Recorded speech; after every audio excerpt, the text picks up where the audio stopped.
చిల్లర మాటలు బంద్ చేయండి బీజేపీ నాయకులారా. ప్రజాస్వామ్యబద్ధంగా 22 లక్షల మంది ఢిల్లీలో రాజధానిలో ధర్నా చేస్తూ ఉంటే మీరు ఇక్కడికి వచ్చి మేము దాడి చేస్తాం, గాంధీభవన్ ముట్టేస్తామంటే, గాంధీభవన్ ముట్టడం అంటే పోచమ్మ గుడి ముందు పొట్టేలు ఉరగడమే. బీజేపీ చెప్తూ ఒకటే మాట, గాంధీభవన్ ధర్నా అంటే పోచమ్మ గుడి ముందు పొట్టేలు పోవడమే. అది మర్చిపోకండి. చిల్లర మాటలు బంద్ చేయండి.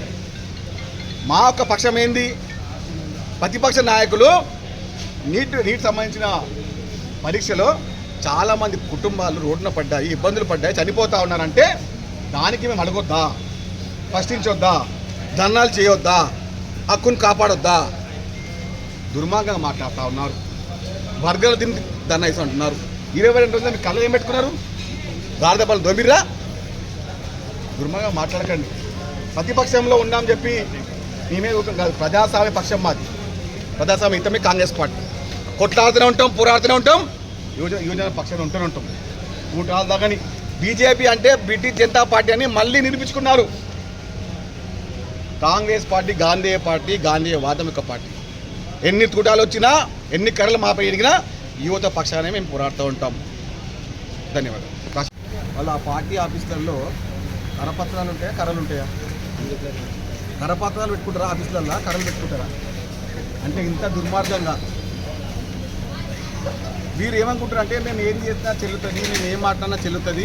ప్రజాస్వామ్య పక్షంలో రాజ్యాంగబద్ధమైన వ్యవస్థలో ఎవరైనా ఏమని అనొచ్చు, మేమంటే కూడా పడాలి, మేము కొడితే పడాలి, మేము లాఠీలతో కొడితే పడాలి, మేము చూడాలతో కొడితే పడాలి అనుకుంటే ఇది రాజ్యాంగబద్ధమైన వ్యవస్థ. ప్రశ్నించే హక్కు, పోరాడే హక్కు, హక్కును సాధించుకునే ప్రతి ఒక్క నిర్మాణం రాజ్యాంగం అంబేద్కర్ కల్పించాం.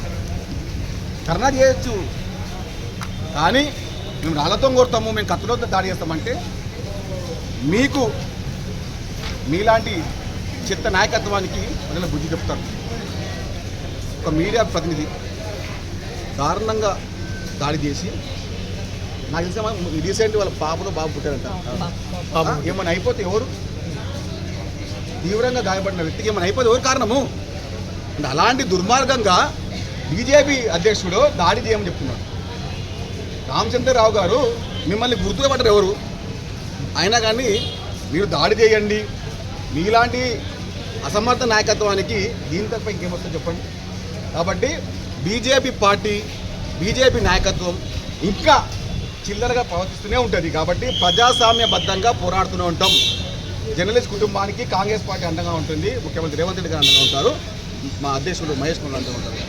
పంపించిన ప్రతినిధిగా రాజశేఖర రెడ్డి గారు, నేను, కిషోరెడ్డి గారు, అదేవిధంగా రావు జరిగింది. ఎక్కడ ఉన్న మీడియా వారి యొక్క ప్రతినిధికి ఏ అవసరం ఉన్నా, ఏ వ్యవస్థ ఉన్నా మేము అండగా తోడుగా ఉంటాం. కానీ బీజేపీ నాయకత్వం ఇంకా సిగ్గుమాల మాటలు మాట్లాడకండి, సిగ్గు లేని మాటలు మాట్లాడకండి, సిగ్గు తప్పిన మాటలు మాట్లాడకండి. జర్నలిస్ట్